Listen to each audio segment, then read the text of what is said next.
Well,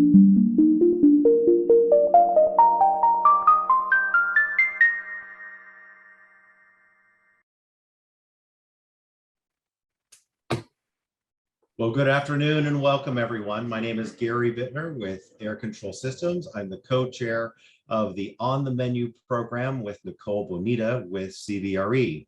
Today, we're glad to bring you the topic about the Los Angeles County moratorium, the relation to rental and leases, and what has changed and what that means to you. Today, I'd like to also thank all of our sponsors for supporting BOMA Orange County. And I'd like to thank our platinum partners, ABM, Allied Universal, LBA, and MCOR Services.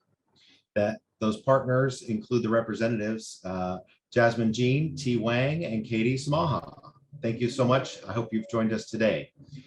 And supporters of the On the Menu program include ABM, Allied Universal, LBA Logistics, Seide Law, MCOR Services, and Air Control Systems. Thank you for sponsoring today's On the Menu. The partners for the chapter include the gold sponsors or partners, which is DTS, Green Law, Castle Systems, RMC Facilities, and PCI Parking Concepts. Our silver partners for the BOMA Orange County organization include CCS, GuardTop, Gothic Landscape, and Servitech. Thank you so much to all of our partners who keep the doors open and all our fantastic educational programs running forward and smoothly. The committee that brings you today's program includes our director, Abigail Yoakum, myself, Gary Bittner with Air Control Systems, Nicole Bonita with CBRE. Members include Sherry Freed with the ONI Group, Julie O'Brien, Lindsay Rodriguez with Castle, and Julie Hover with River Rock Real Estate Group. Thank you to the team that Nicole and I absolutely appreciate you, and I want to publicly recognize all the time and effort you put in to help build the calendar for the year and focus on great topics with good information. Upcoming events, I believe, is next. Some of you may be participating either in picking up or hosting the spring cleaning drive that starts next week. We have the industry luncheon also on February 17th, and then a young leader program and tour on February 24th. Please go to the BOMA website, BOMA Orange County, and you can learn more and register there.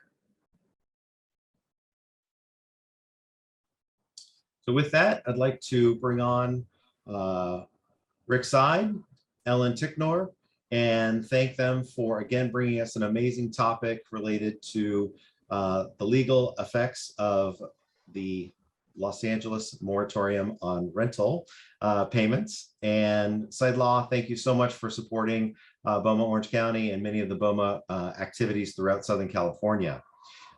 You let me know that there is a, what did you call it? The client alerts. So if someone is interested in that, I bet Ellen will take care of setting you up. And so you can start getting those client alerts related to news and information for legal issues related to the commercial real estate world.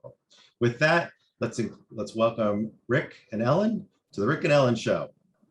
Thanks so much, Gary. Hello, everyone out there. I'm sure I know many of you, and the ones I don't, nice to meet you.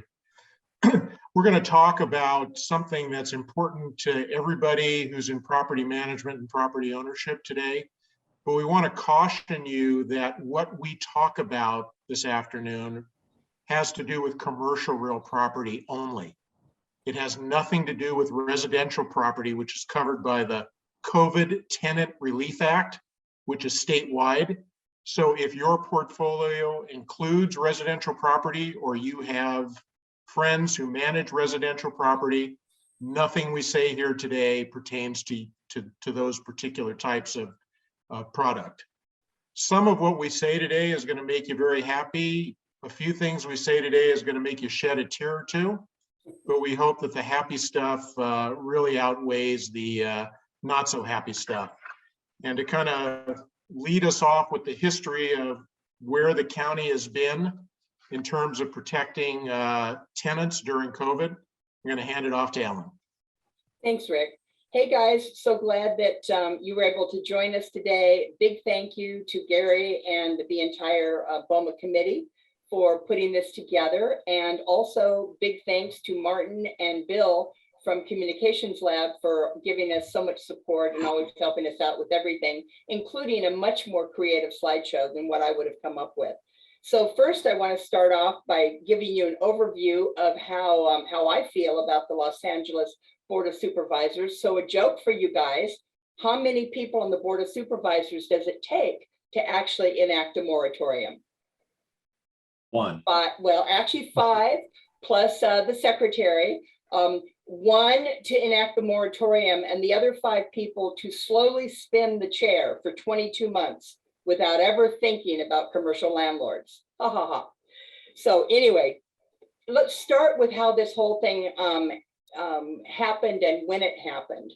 Obviously, COVID started around March 4th, 2020.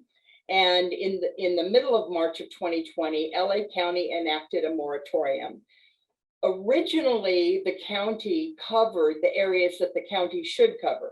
They covered all of the unincorporated parts of the county. But the county has sort of gradually decided to take over the world. So they started by covering the unincorporated parts of the county. They then expanded that to cover any cities within the county who chose not to enact a moratorium. Then they added any cities who did enact a moratorium but allowed their moratoriums to expire. And then in September of 2021, they expanded it to say, actually, we're going to just take over the entire county. Unless your city has a moratorium that provides more protection than we do, we're going to take you over. So the moratorium that offers the most protection to the tenant is the moratorium that will prevail. So the county of LA pretty much took over most of the county, with a few specific cities that are exceptions. One of those is the city of LA. And there's a couple of other cities also that still have their own moratorium, but basically the county covers most of the cities in LA now. The tenants who did not receive protection under the ordinance were the really big ones: tenants that had more than 100 employees, tenants that were multinational or publicly traded. And they also added in tenants that were located at an airport, obviously, because airports continued to operate. The protection that moratorium gave, which started in March of 2020 and was then amended and extended 8 times, provided that tenants that don't pay, whose non-payment is somehow related to COVID, remote as it might be, were protected. You couldn't serve any notices for non-payment. You couldn't start an unlawful detainer action, an eviction action. You really couldn't do anything as long as they mentioned the word COVID and sent you an email or a text or a letter or something mentioning COVID. And while the moratorium had some requirements for the larger tenants, basically it was pretty easy to get around it. They also did something really interesting that we didn't understand and still don't understand, is that they precluded us from pursuing non-monetary defaults of leases, so they don't have anything to do with COVID, unless those defaults somehow created a danger to life. So that was pretty intense that they did that. Another thing that was interesting was lease terms were not allowed to expire. So if you had a lease that expired in June of 2021, per the county ordinance, it didn't expire. It automatically continued until the moratorium was lifted.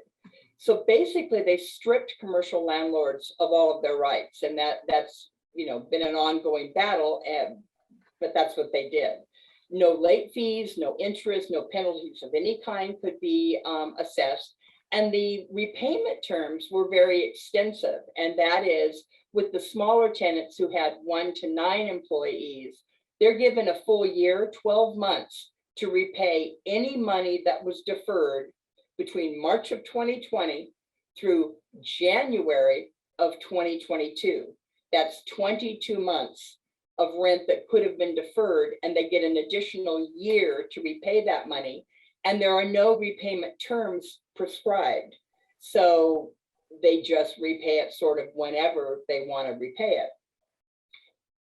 Tenants who have 10 to 99 employees are required to repay within 6 months. So that's the basic ordinance that's been in place since March of 2020. There have been revisions and extensions and some tweaking done, but it's a pretty extensive ordinance that took basically your rights away.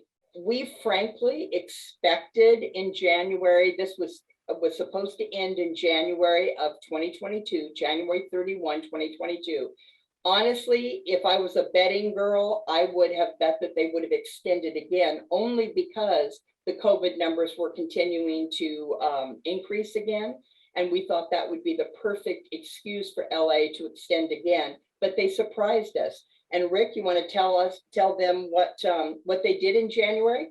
Yeah, well, in typical county fashion, of course, they didn't have a meeting in early January to decide whether they were going to extend or not. They kept us all guessing and in anxiety until January 26th, when the Board of Supervisors held a meeting that lasted for 8 hours and 8 minutes. Hundreds of people attended. As you can imagine, landlords had 22 months of pent-up anger that they wanted to express to the board. Tenants had 22 months of, we kind of like what's going on here, built up inside of them. So there were literally hundreds of speakers, landlords, tenants. Tenant groups sent out mass form letters to the supervisors, urging them to keep the moratorium in effect and to extend it again. Landlord groups, probably to a somewhat lesser extent, also sent in letters.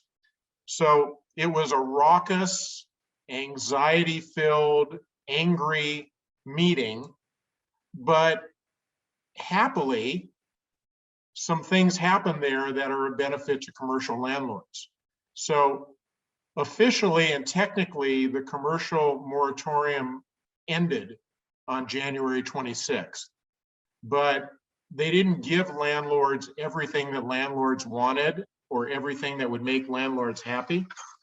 But let's talk about at least one main thing that happened that does make commercial landlords happy. And that is effective February 1, 2022, commercial tenants are required to start paying full rent and full triple net charges. So if you have a tenant who didn't pay their rent in February, they're required to pay their rent in February. We'll talk about what happens to all that money that accrued through January, but beginning in February, you can start serving notices to pay rent or quit, provided that some forms are sent out to the tenant prior to you doing that. So we've been serving notices this month in the county of Los Angeles, and that's a happy thing. And it's going to put some tenants' feet to the fire.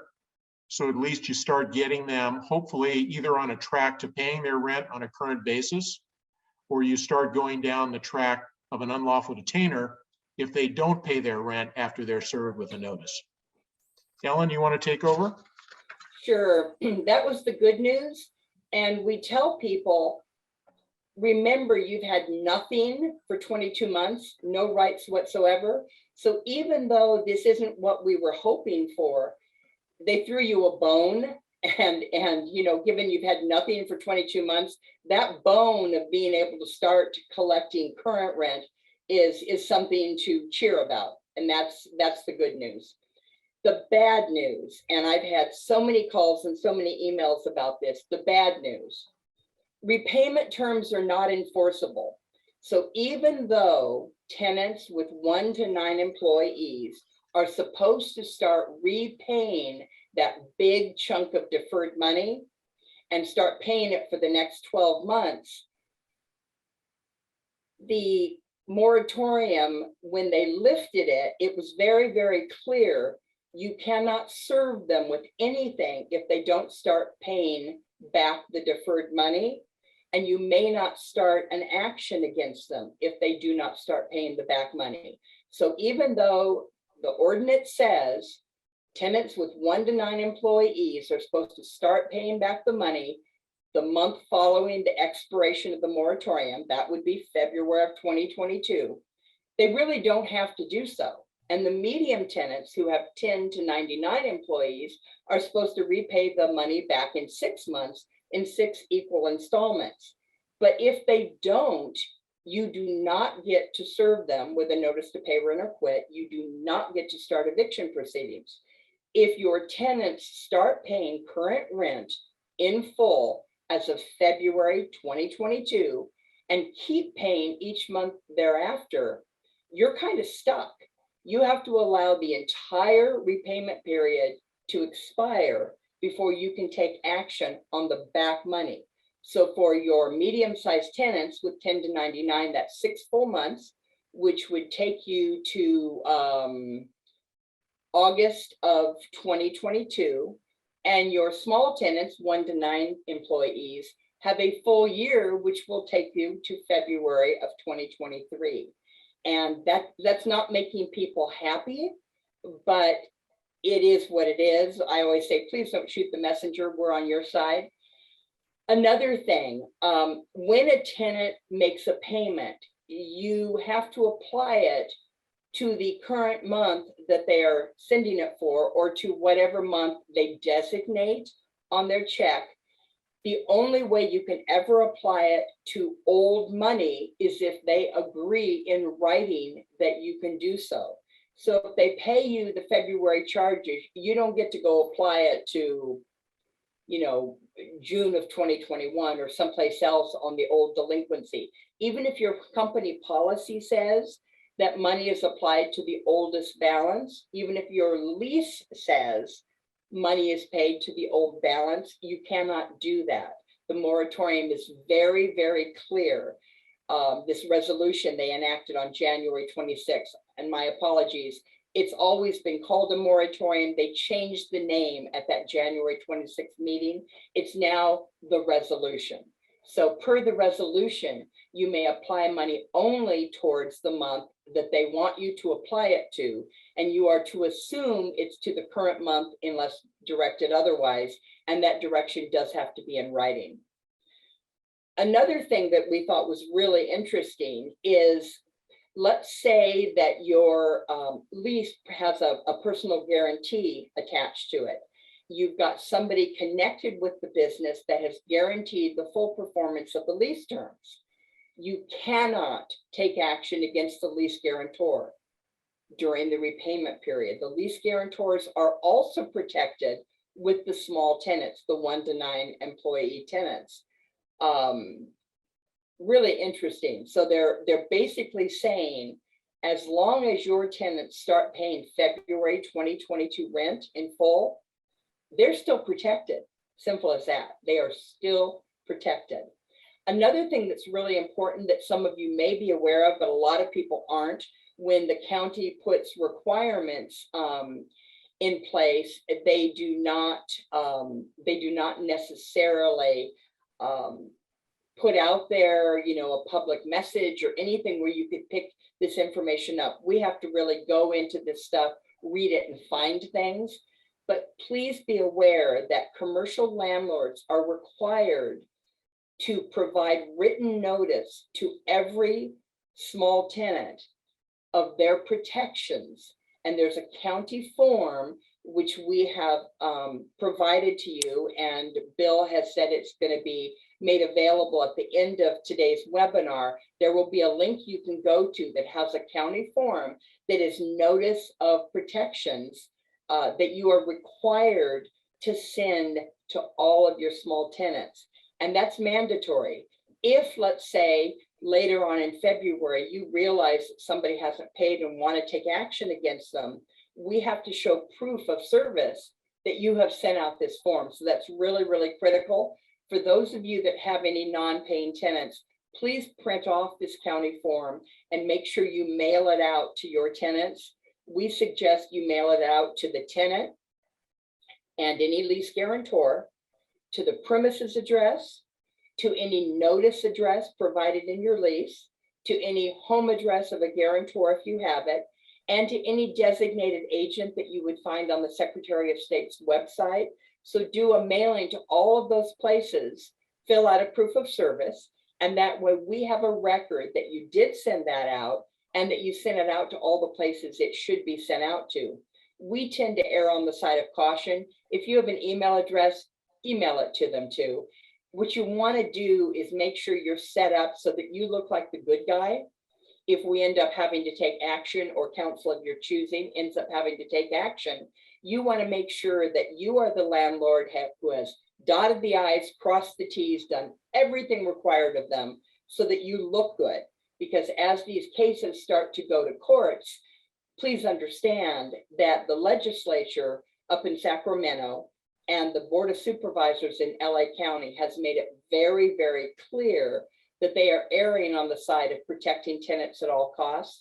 So you want to make sure that you need to go back one slide. You want to make sure that you are the landlord that has followed all the rules. And that's really, really critical. I saw in the chat room a question by somebody. I'm just going to throw it in really quick. Everything we're talking about right now has to do with the County of Los Angeles. We will, at the very end of this, talk briefly about the City of LA, but what we're talking about right now is the county ordinance. So these are the rules that are in effect for every property that is covered by the county ordinance. So that's the unincorporated areas, any city that didn't have a moratorium, or any city whose moratorium provides less protection than the county, then you are covered by the county. And that's what we're talking about right now. What we're talking about does not apply to the City of LA if you have property in the city proper. Don't want to confuse people. So we've just talked about the fact that the small tenants are protected.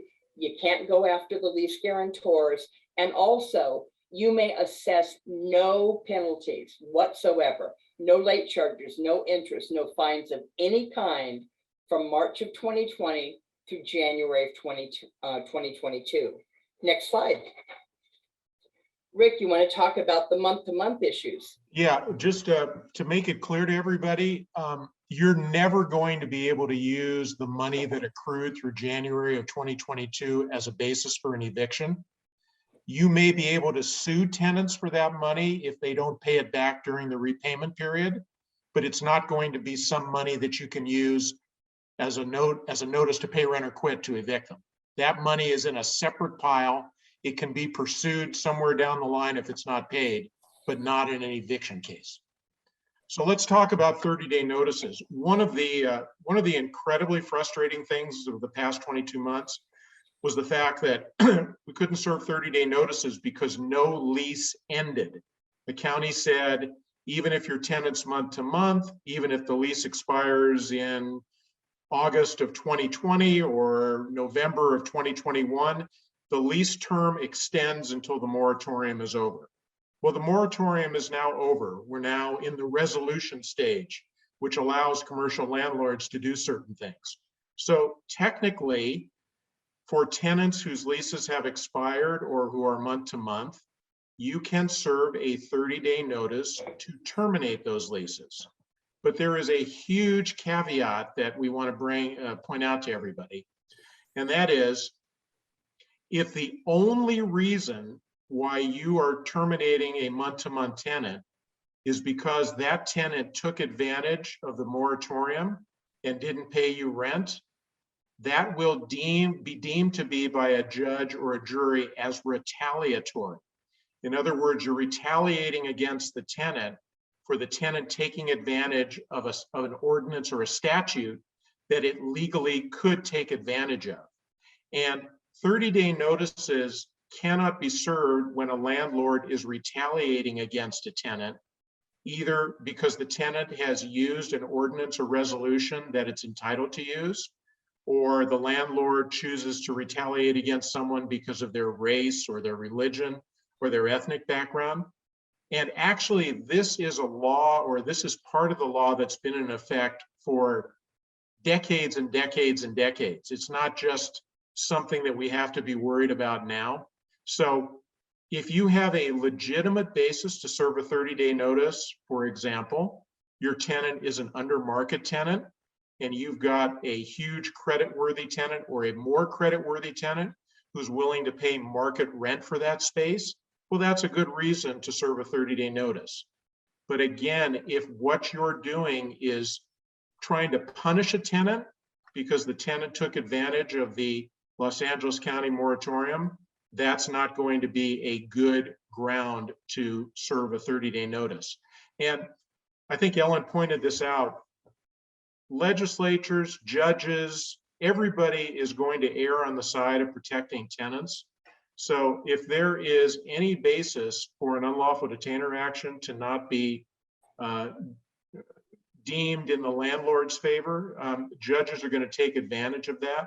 So be very, very careful when you're serving 30-day notices that you've got a good, legitimate reason for wanting to do that. One thing you want to be careful about checking is a lot of us, and I'm including myself, experienced a lot of anger during the last 22 months at the county, at tenants who probably had every ability to pay you rent but didn't pay you rent.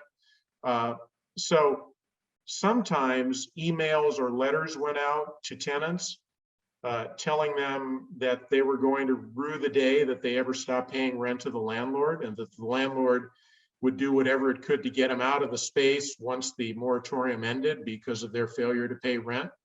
If you've got letters or emails like that, we're going to have to kind of look at that case by case to make sure that when we serve a 30-day notice, that we're doing it for a quote unquote good reason, and a reason that will stand up in court if we ever have to go to trial on one of these cases. There's also something else that you can do now. Next slide. So previously, while the moratorium was in effect, we could not serve notices for non-monetary reasons unless the reason was something that put human health or life at risk.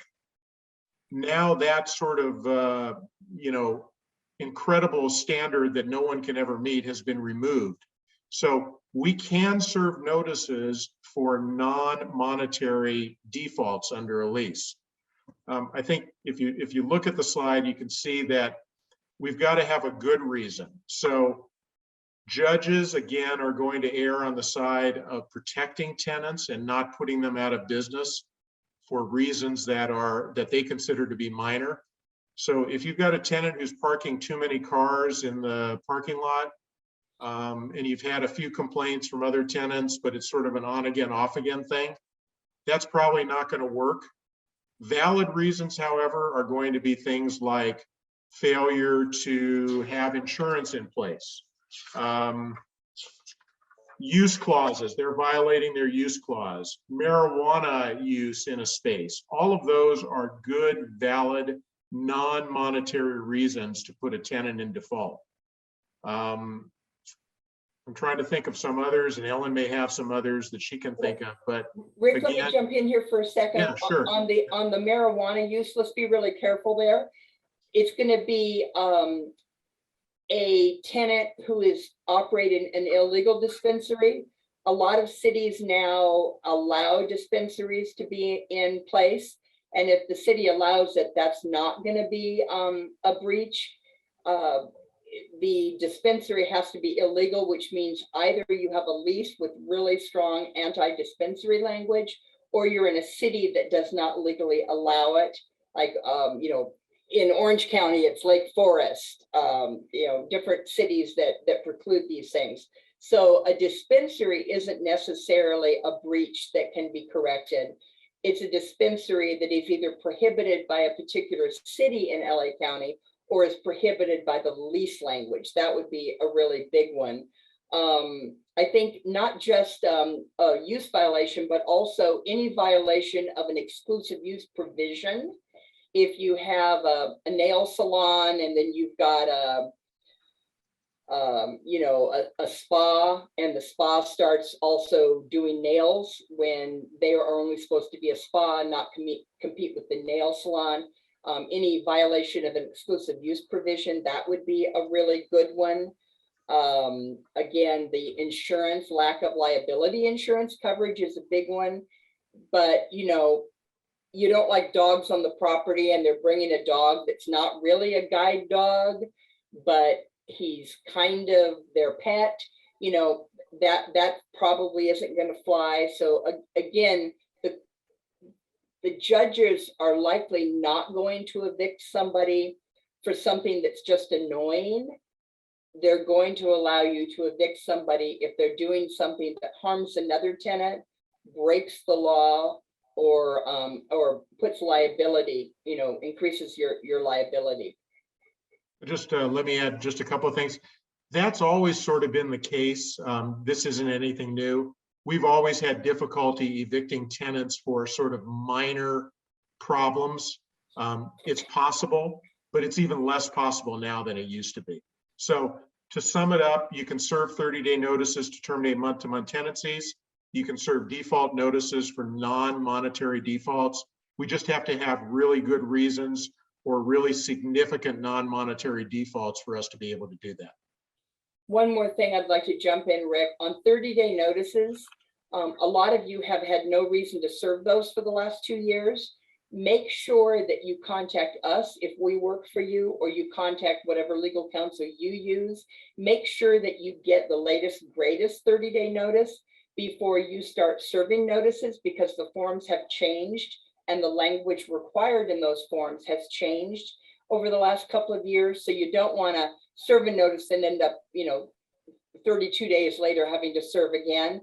And also with any kind of covenant notice for a non-monetary breach, all notices in California are now business day notices. So if your lease prescribes a 10-day notice for a breach of covenant, it's going to be 10 business days, and you actually have to put the word business days in your notice form. So make sure before you start serving anything that you do check with legal counsel and have the latest, greatest forms that are actually effective. We don't want you guys to finally get to start taking action and then find out your forms are bad and you get to start over, 2, 3, or 4 times. Just a thought there. So let's talk about the repayment plans again. The repayment in the county of LA for the small tenants who have 1 to 9 employees, it's a full 12 months. That 12 months starts as of February of 2022, which means it should end January 31 of 2023. They're supposed to pay over 12 months, but if they don't, you can't take action. We are offering you a form, which you can get the link at the end of this. We personally are recommending that all of our clients send a courtesy form out. And this form simply says, notice that the moratorium has been lifted. A lot of tenants just think they're still protected and they don't really realize that the rules have changed. Again, we want you to look good, so we err on the side of caution. We have a little form that says, hey, the moratorium's been lifted. Want you to know full rent is now due as of February 1, 2022. This is the amount of your rent, your triple net for a total of blah, blah, blah. Please send that in within the time prescribed in your lease. And we suggest that you send that out to your tenants with that tenant right form, so that there can be no confusion, no doubt that you, as the good landlord, trying to make sure that people don't shoot themselves in the foot, you even let them know what their payment was and when it was due. It makes you look good. You've done everything you can to try to help them get back on track. For the tenants that have 10 to 99 employees, their repayment period is 6 months, which would start February 1 of 2022, and that would be February, March, April, May, June, July, and July 31 of 2022. Again, we have a form that we suggest you send out that says, hey, this is your rent. You now have to start paying as of February 2022, and your accrued delinquency is this amount. And that amount is your total that has accrued between March of 2020 and January of 2022. No late fees, no penalties, no legal fees, no extraneous weird charges. And you're supposed to pay back within 6 months. But again, it's very nicey, these forms, because we can't put any pressure on them. We can't threaten them. If they start repaying, great. If they don't, you can't do anything to them. So these are just little courtesy forms that let them know what the rules are. And more importantly, lets them know that they have to start paying current charges as of February 2022. Those are available, use them, don't use them, but we're providing them as a courtesy.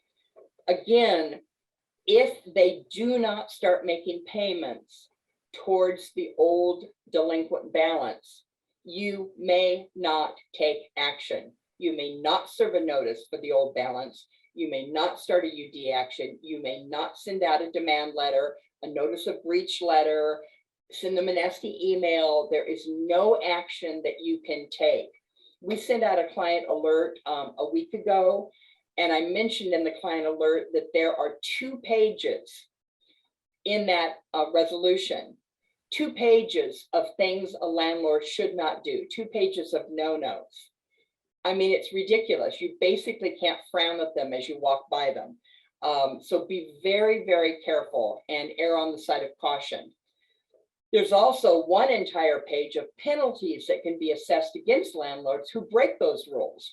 And those include administrative penalties, civil liability, the tenant can sue you because you broke the rules, and also some even criminal penalties. So you don't want to be that landlord that's on the 6 o'clock news. I always tell people, nobody's going to be on the 6 o'clock news on our watch. We don't want you to be the landlord that is tarred and feathered and paraded through town naked for breaking the rules. So please be really, really cautious in the way that you deal with those tenants. Also, we've had a couple people ask questions about, what if my tenant vacates? So my tenant either bails and moves out, or their lease is expired and they voluntarily move out. Once they've moved out, then can I take action against them? And the answer is nope, you may not. You may not sue a tenant who has vacated until the prescribed repayment period is over. If you have a tenant that their lease expires the end of this month, and they give you the keys back and they leave the end of this month, but they owe you $67,000 that was deferred during the time the moratorium was in effect in the county. And now that they're out, gosh, they're not covered. I'm going to sue them and the lease guarantor. Nope, nope, you're actually not. Until the prescribed repayment period expires, which would either be 6 months with the medium-sized tenant or 1 year with the small tenant, you may not file a non-priority breach action. You may not do that. So you can't go after the former tenant, can't go after the lease guarantor until that 6 or 12-month period has expired. We told you we weren't gonna, you weren't gonna like some of this, but again, at least you've got something. Rick, let's talk about the city.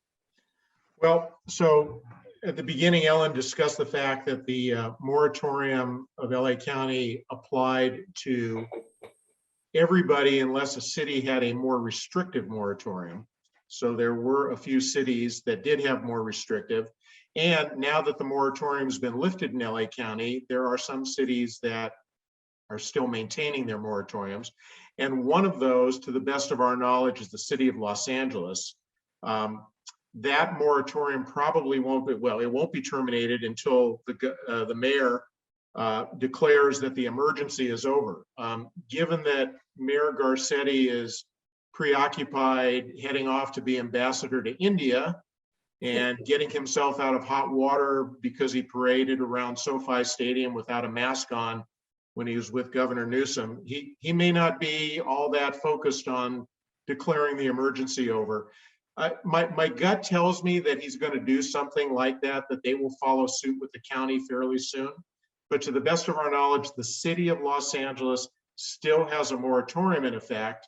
And because they have a moratorium in effect, they are now deemed more restrictive than the county. So their moratorium is in effect, and we can't do anything in the city, at least right at the moment. If you're not sure whether you fall in the city proper or not, again, there is a number that can be called to check with the mapping department, and we can provide that to you. If you're one of our clients, we'll actually make that call and do that for you. But for those of you that have other counsel, they may do that for you, or I can certainly provide you with the county number where you can confirm whether you are in the city proper or not. If you've got property and it's smack dab downtown, you know, you're in High-Riseville in downtown LA, you're going to be in the city. But if you're not right in downtown, you're a little bit further out, you may fall within the county. The mapping department is the only way to know for sure. Well, you know, it's interesting, like the city, San Pedro is part of the city of Los Angeles, and it's 30 miles from downtown. So it can get kind of confusing. It can get really confusing. And, you know, we're here to help you with that. So now that we've given you the good news and the bad news, and we're about at the 45-minute mark, Gary. So I think Juliet's going to help us out with any questions you guys might have. If you can put your questions in the chat room, we can answer those questions and see what we can do to help you guys out. The Q&A room appears to be very silent, so I don't know if we were really good and answered all of your questions, or if you guys are having sticker shock and are comatose at this point and can't even get your arms around this. Not too sure about that. But Juliet, let us know if there's anything that There they come. Here come the questions now. Ellen, I've got one question to kick us off.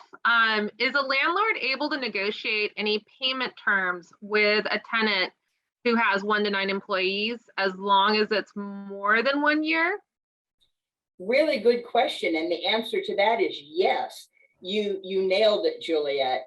A landlord is allowed to negotiate with a tenant, and they can come up with their own payment plan, provided, and this is really important, provided that you don't negotiate something that gives them less than what the county repayment plan gives them.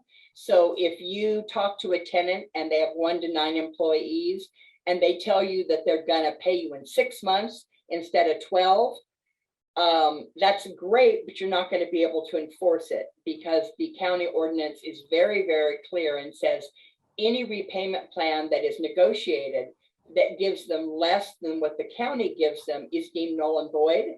So we suggest that you make sure that you stick with either the 12-month repayment period, or for the medium tenants, the 6-month repayment period. Shortening anything is going to blow up in your face. You can give them more and give them better terms to make it better and more advantageous for the tenant. You can't make it more advantageous for you naturally. Another one we have is, if late fees were mistakenly charged during the moratorium period, can they be reversed now without future penalty to the landlord? Ellen, why don't you let me answer that? And the answer is yes, you can reverse them off of your books. You know, I'm assuming the tenant didn't pay them, but if they appeared on statements or internally on your books, yeah, reverse them and all should be well. Excellent. Are there any consequences if the landlord does not send the notification letter to tenants? Yep, you can't take legal action. Well, Ellen, let's distinguish between the two. One is the protection letter and the other is our courtesy letter. Okay, good point, Rick. The protection letter is mandatory. If you do not send the protection letter out and you decide to take legal action, you're not going to be able to take legal action without providing confirmation that you've sent that out. So that's really important. So the PDF form that we're providing you, that is a county form, is mandatory if you plan on ever being able to enforce anything. We highly recommend that you send that one out. The courtesy forms that we provide that are just courtesy and trying to make you look good, you do not have to use those. That's just something that we're giving you to make you look good. You do not have to use them, but the county form is required, absolutely required, for any of the 1 to 9 employee tenants. The small tenants are the ones that have to get that. sort of a follow-up, do you guys have a recommendation on how to confirm how many employees a tenant has? Yeah, that one is fun. No, the ordinance, the original ordinance, which I can send you, tells you what criteria you use to confirm the 1 to 9 or the 10 to 99, and it's based on the employees that were in place on a certain date. I can send that to anyone who's interested. But if the tenant lies to you and says, I only have 8 employees, and you suspect that they have 15, there really isn't any protocol in place naturally for you to prove that or force the issue. We tell people to err on the side of caution. You know, you cannot demand a copy of their payroll records. You're not entitled to that. There's not any demanding that you can really do. But there is a formula that you can use that's based on record keeping back to a certain date. And I apologize for not knowing that exact formula, but it is in the original ordinance. And if one of you wants a copy of that with that protocol for determining the number of employees, shoot me an email after this and I'll be happy to send you the relevant section and highlight it for you. Another one, if a tenant abandoned the property about a year ago, are we able to collect the past due rent now? Or do we still have to wait? And the unit was immediately rented out to a new tenant. I think we're taking the position that if someone abandoned more than a year ago or a year ago, that we can pursue them at this point. And let's mention though, Rick, we're taking that position. We don't know if that position is going to work or not. Have to tell you quite honestly, we're just trying to be aggressive in that area if they've been gone. Technically, the repayment period doesn't start until February of 2022. So we're going to send out a couple test cases and see if we pull that off. But that's kind of iffy. Well, go ahead, Rick. Yeah, I just going to point out the realities of litigation are that if the tenant's not savvy and their attorney isn't super savvy, that defense may never come up. We're not going to really know the answer to this until we actually file a case. And we filed a number of cases. Issue hasn't come up yet. The rubber will meet the road when that issue is raised and it has to be decided by a trial judge. And that may be a year off, 18 months off, or 2 years off before we know the answer to that.